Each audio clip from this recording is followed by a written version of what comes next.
Si tienes un problema real, la lluvia de ideas es una buena manera de encontrar una o dos soluciones. Como sugiere el nombre, la idea es precipitar las vías neuronales del cerebro para elegir muchos pensamientos de forma rápida e intuitiva.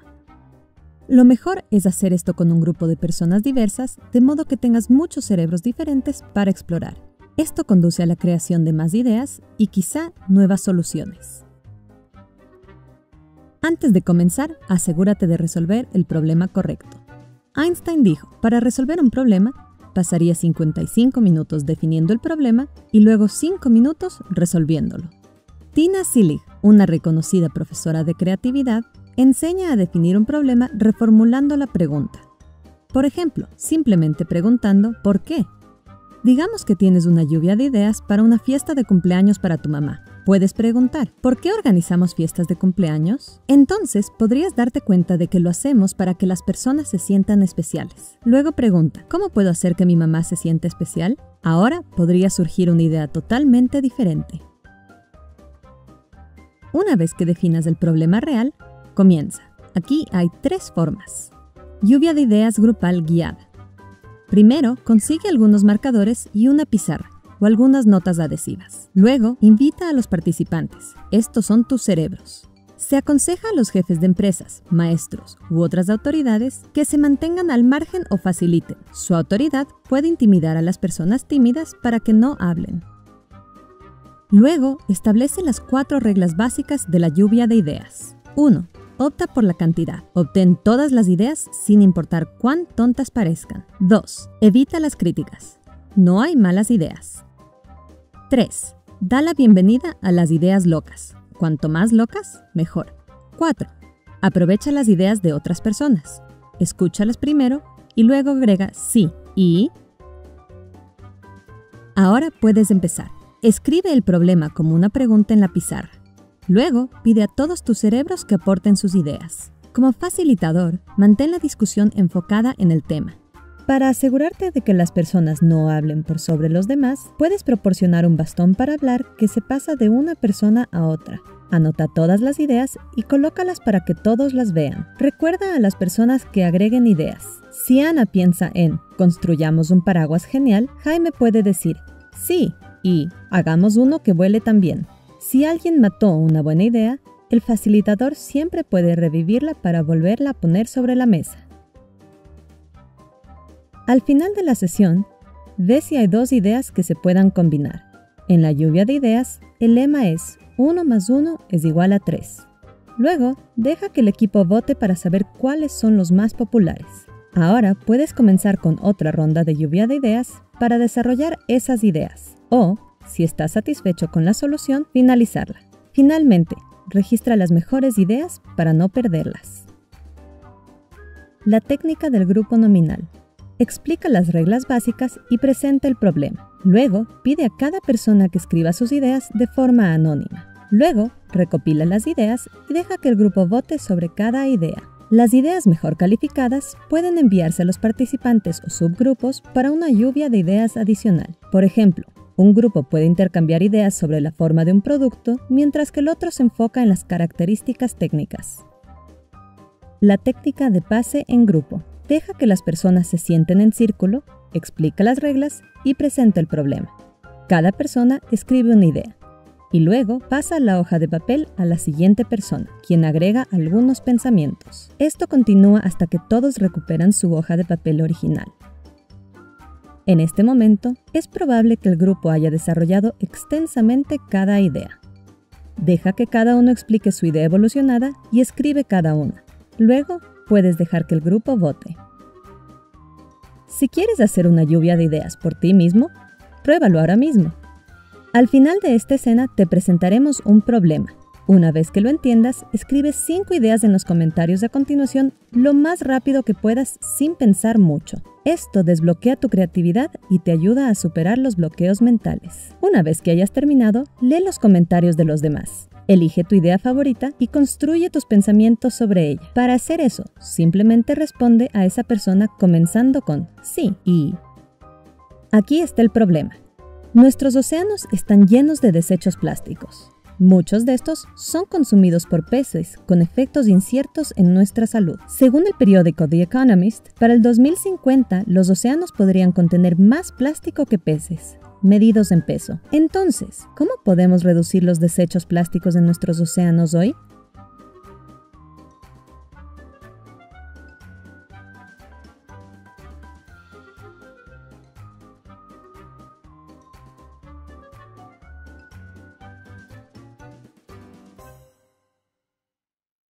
Los videos de Sprouts se publican bajo la licencia Creative Commons. Eso significa que nuestros videos son gratuitos y cualquiera puede descargarlos, editarlos y reproducirlos para uso personal. Y las escuelas públicas, los gobiernos y las organizaciones sin fines de lucro también pueden usarlos para capacitaciones, cursos en línea o diseño de nuevos planes de estudio.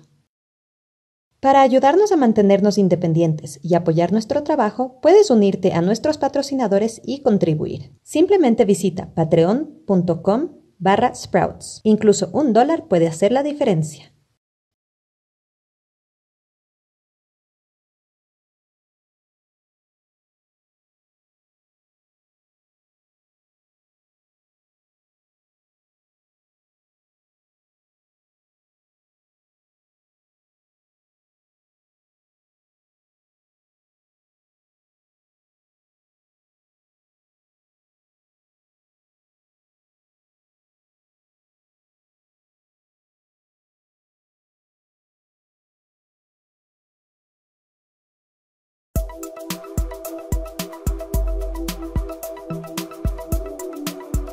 Amigos de Homo Academicus, en esta oportunidad vamos a hablar acerca del árbol de problemas. Es una herramienta de la planificación de proyectos y vamos a ver en primer lugar de qué se trata esta herramienta, qué es, cómo se construye y qué aplicaciones concretas tiene en el ámbito de la investigación, sobre todo para la elaboración de proyectos de grado. En primera instancia vamos a definir qué es un árbol de problemas. Pasamos a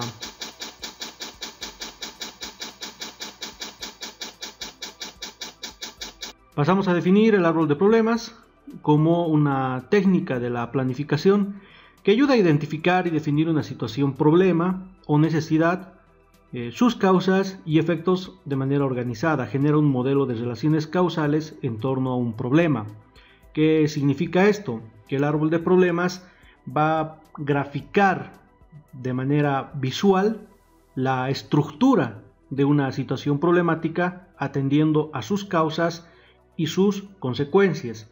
Va a permitir que el estudiante tenga una lectura estructurada de una situación problemática o una necesidad insatisfecha y por lo tanto una lectura mucho más racional de las causas y factores que están originando dicha situación.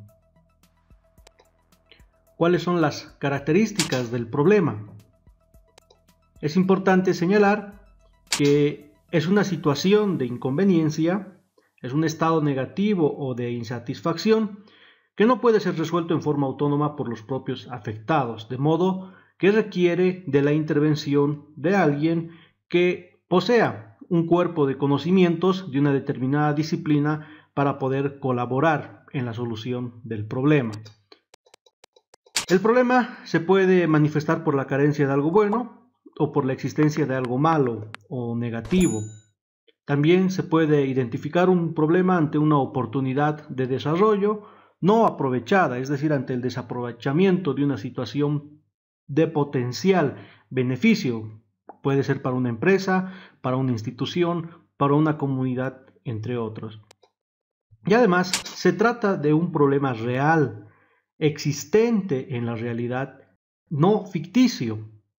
Es decir, no se puede construir un árbol de problemas sobre un problema imaginario o sobre un problema supuesto, sino que se construye el árbol de problemas sobre la base de una situación real, existente. Vamos a señalar cuáles son los pasos en la elaboración del árbol de problemas. El primer paso consiste en identificar los principales problemas con respecto a la situación problemática. Se utiliza por lo general una lluvia de ideas y por medio de la lluvia de ideas se identifican los problemas principales. Pueden seleccionarse 2 de ellos, por ejemplo, y relacionarlos para determinar cuál de ambos problemas es el principal. El segundo paso es formular en pocas palabras el problema central. Se tiene que ser muy claro y preciso al momento de definir el problema que se ha identificado. Como tercer paso, se deben anotar las causas del problema central. Esto quiere decir cuáles son los motivos, las razones por las cuales se está originando dicho problema. Y como cuarto paso, anotar los efectos provocados por el problema central, es decir, cuáles son las consecuencias del problema. Y como quinto paso, se debe elaborar un esquema que muestre la relación de un árbol de problemas, es decir, donde exista una estructura causal del problema que hemos identificado, donde claramente se pueda visualizar cuáles son las causas de manera específica y cuáles son las consecuencias del problema. Y como sexto paso, y no menos importante, revisar el esquema completo y verificar su lógica e integridad. Este punto es muy importante, puesto que la lógica del árbol de problemas va a definir su sustentabilidad ante la elaboración de un proyecto, porque el árbol de problemas va a ser la columna vertebral de un proyecto de grado. ¿Cuál es la estructura del árbol de problemas?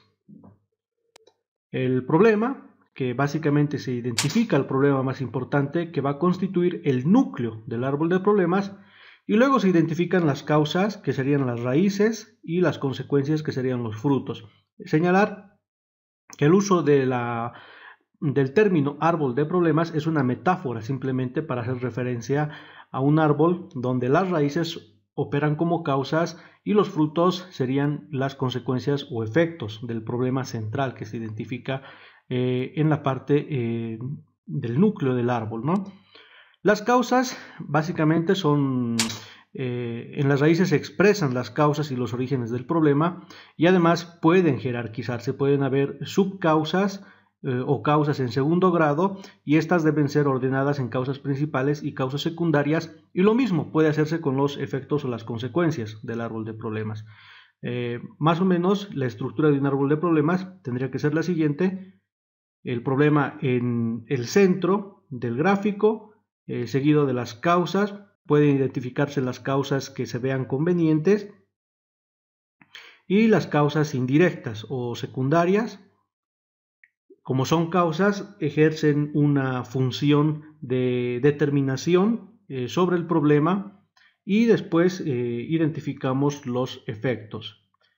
Esto en forma esquemática y de manera abstracta, sin aterrizar en un ejemplo concreto. Ya en la siguiente diapositiva vamos a mostrar un ejemplo de un árbol de problemas trabajado con un tema del área comercial. Entonces, fíjense, estas líneas segmentadas solamente las he puesto en forma pedagógica, no deben llevar dichas líneas segmentadas en la elaboración de un árbol de problemas, pero en la parte inferior del problema estarían las causas y en la parte superior los efectos.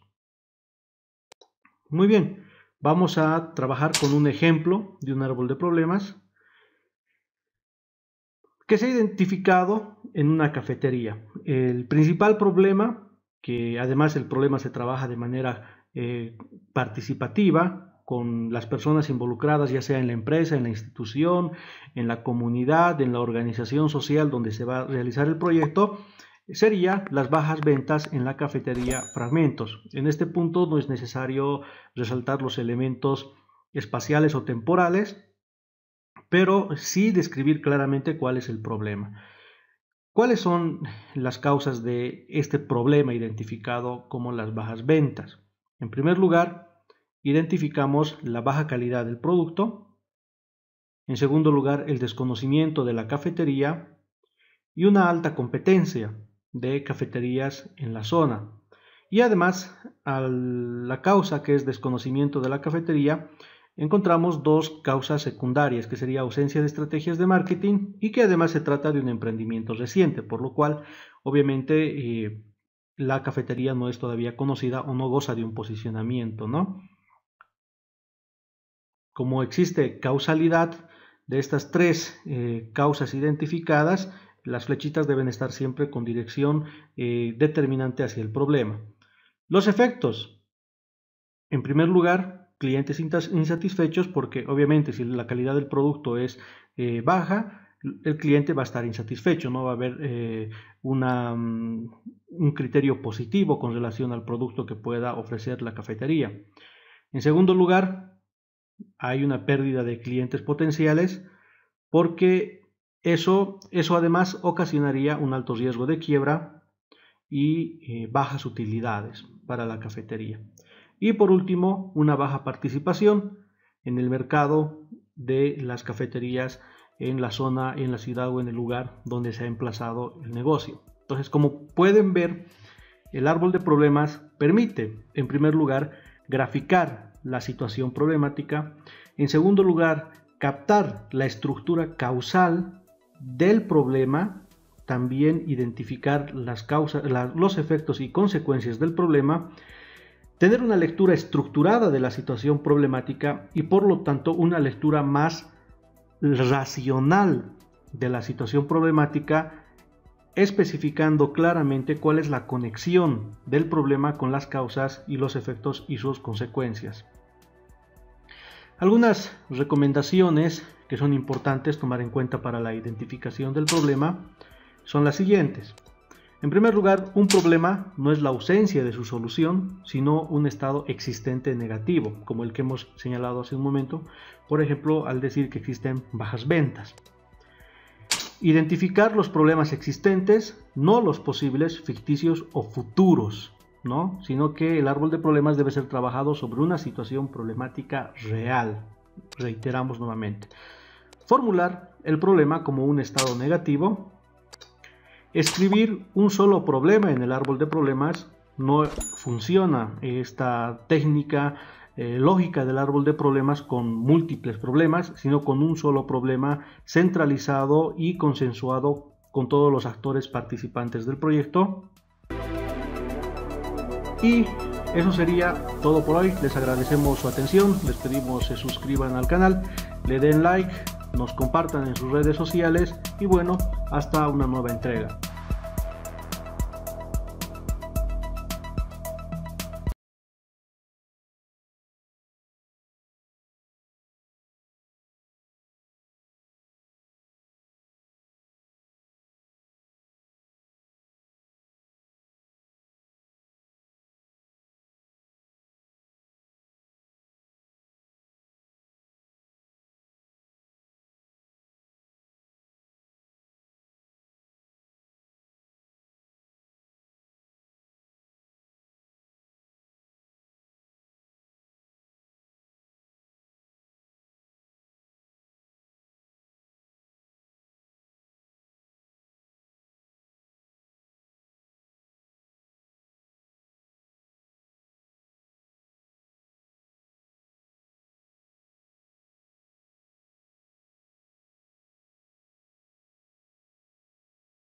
¿Cómo hacer un análisis DAFO o FODA?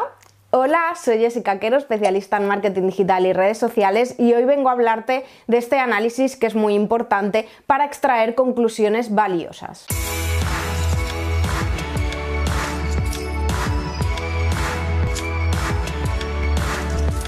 Primero vamos a empezar con qué es un DAFO.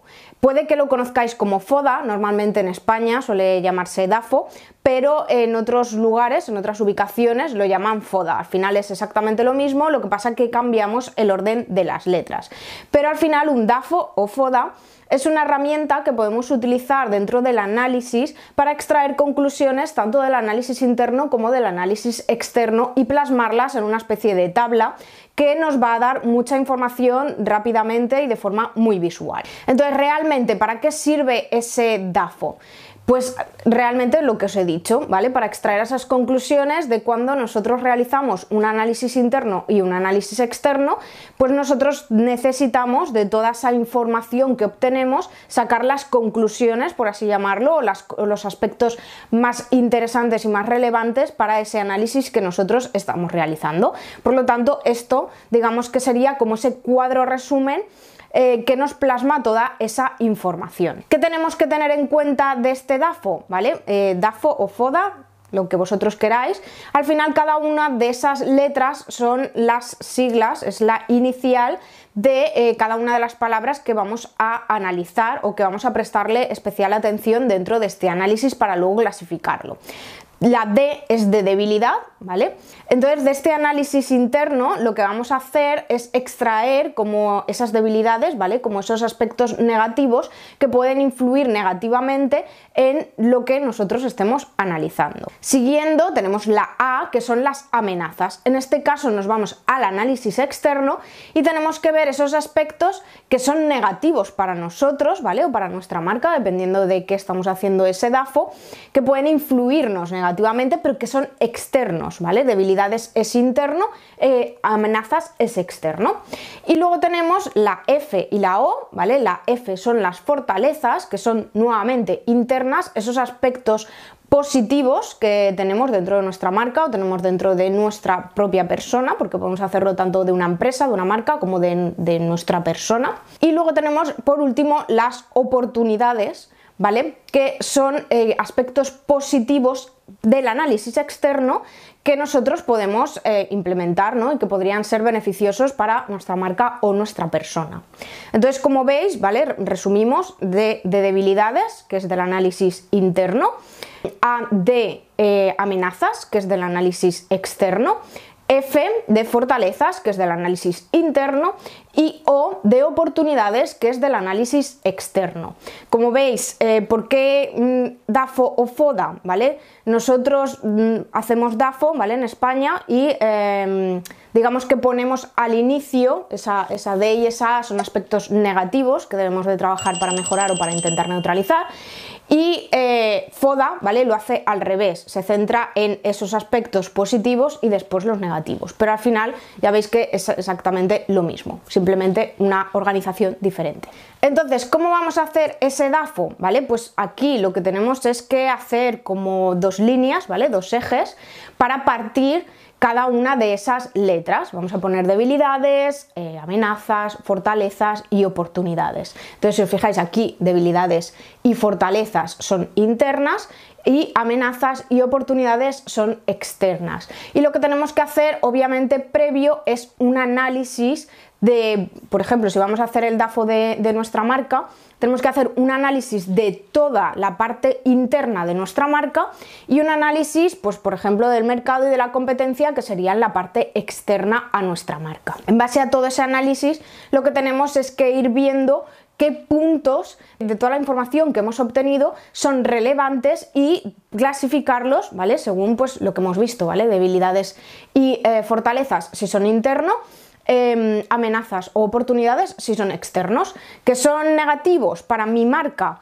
¿vale? Pues acordaros que era debilidades y en el caso de externo, amenazas. Que son positivos para mi marca, ¿vale? Pues fortalezas y las oportunidades. Entonces es así de sencillo, simplemente tienes que ir extrayendo las conclusiones o destacando lo más relevante de la información que has obtenido a través de esos diferentes análisis, el análisis interno y el externo, y plasmándolo en ese cuadro, ¿vale?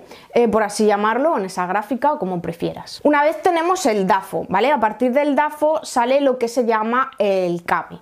Es decir, toda esa información nosotros tenemos que ver cómo tenemos que trabajarla para mejorar nuestra marca, ¿vale? O para mejorar nuestra persona, porque recordad que podemos hacerlo tanto para empresas como para mi propia persona.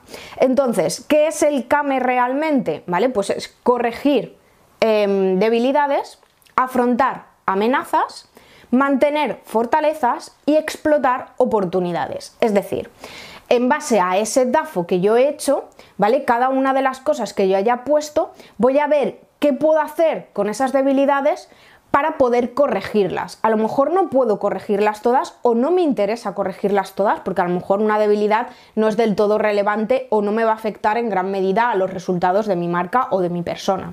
Pero sí que habrán algunas que pues sean destacables, ¿no? Y que sepamos que podemos corregirlo. Entonces haríamos otro cuadrante, ¿vale? Igual, 2 ejes, ponemos nuevamente el KAME y tenemos que ver qué es lo que nosotros vamos a cambiar. Es decir, en ese primero, ¿vale? Que estábamos hablando de las debilidades, es corregir. ¿Cómo yo puedo corregir esas debilidades? Pues ahí obviamente tendría que ir anotando acciones que yo podría hacer para corregir cada una de las debilidades que he visto en el cuadro anterior del DAFO. Después seguiríamos con afrontar amenazas, ¿vale? De la C, la A. Entonces aquí lo que tenemos que ver es que a lo mejor hay algunas amenazas que no podemos afrontarlas, es decir, no podemos hacer nada por neutralizarlas o por cambiarlo, porque son cosas externas, escapan a, digamos, nuestro control. Entonces vamos a ver qué podemos hacer para afrontarlas, ¿vale? Para minimizarlas o directamente, pues para que no nos afecten, ¿vale? O nos afecten lo mínimo posible. Cuando nos vamos abajo, ¿vale? Nuevamente tenemos la M, mantener fortalezas, es decir, hay cosas, hay fortalezas que hacen nuestra marca o nuestra persona diferente y que hacen que esa persona nos elija a nosotros por encima de, por ejemplo, a otra marca. Entonces eso es importante que veamos qué acciones podemos hacer para fortalecerlas, para al final transmitirlas mejor, podamos comunicarlas más, ¿no? Y que podamos incluso hacer crecer esas fortalezas o darle más relevancia dentro de nuestra marca. Y luego por último, ¿vale? Teníamos el tema de las oportunidades, que en este caso hay que explotarlas, es decir, de esas oportunidades que yo he definido en el análisis DAFO, ¿qué puedo hacer para que realmente sean beneficiosas para mi marca? Para introducirlas, porque recordad que esas oportunidades eran externas, introducirlas dentro de nuestra marca para que sea algo beneficioso, algo positivo. Y en base a ese análisis KAME aún podemos llevarlo más allá y llevarlo a diferentes tipos de estrategia. En concreto hay 4 tipos de estrategia, ¿vale? Que vamos a extraer de ese KAME. Primero tendríamos las estrategias ofensivas, que son estrategias que atacan o que pretenden posicionarte en el mercado. Entonces básicamente lo que hace este tipo de estrategia es aprovechar esas fortalezas que hemos extraído y las oportunidades que hemos obtenido del análisis. Tenemos también las estrategias de supervivencia. En este caso en lo que se basan es en minimizar esas debilidades o eliminar, si podemos, algunas debilidades directamente, o en evitar esas amenazas del mercado. ¿Vale? Iríamos, digamos, a la parte más negativa e intentaríamos cómo evitar o minimizar para que nos afectara lo mínimo posible. Después tenemos las estrategias defensivas, que se basan en aprovechar esas fortalezas que tenemos para contrarrestar o para evitar esas amenazas del mercado, o incluso podríamos decir para defenderse de esas amenazas del mercado. Y por último tendríamos las estrategias de reorientación, que en lo que se va a basar es en corregir las debilidades para aprovechar esas oportunidades. Entonces, como ves, de este análisis que hemos hecho muy completo, ¿vale? Hemos hablado del DAFO, luego del KAME y luego de las estrategias que podemos extraer de ese KAME que hemos analizado. Veis que podemos obtener un montón de información interesante para saber hacia dónde debemos de enfocarnos y enfocar también nuestros esfuerzos o nuestros recursos. Es importante que esto lo hagamos, ¿vale? Podemos hacerlo de nuestra empresa, podemos ir más al detalle y hacerlo, por ejemplo, de nuestras redes sociales. Y es más, es parte del análisis o del plan de social media, mejor dicho. Que si no sabéis de qué os estoy hablando, os voy a dejar por aquí arriba un vídeo en el que hablo de todo lo que debemos de hacer en ese plan de social media para saber y para definir esa estrategia que vamos a seguir en redes sociales. Obviamente se hacen muchas más estrategias, ¿vale? De diferentes canales, pero en este caso, ¿vale? En este canal vamos a hablar sobre todo de redes sociales y por eso os pongo este ejemplo. Espero que haya sido útil. Si quieres ver un ejemplo, ¿vale? De todo esto que os he dicho para que os quede más claro, os voy a dejar también por aquí un enlace a un post que he redactado, ¿vale? En el que os pongo un ejemplo de cada uno de ellos, aunque ya habéis visto que han salido dibujitos a lo largo del vídeo para que sea más visual y os quede más claro qué es lo que debéis de hacer. Y por supuesto, ya sabes que te invito a que te suscribas a mi canal y que puedes seguir aprendiendo de marketing digital y redes sociales con el vídeo que te dejo aquí al lado. Nos vemos en los vídeos.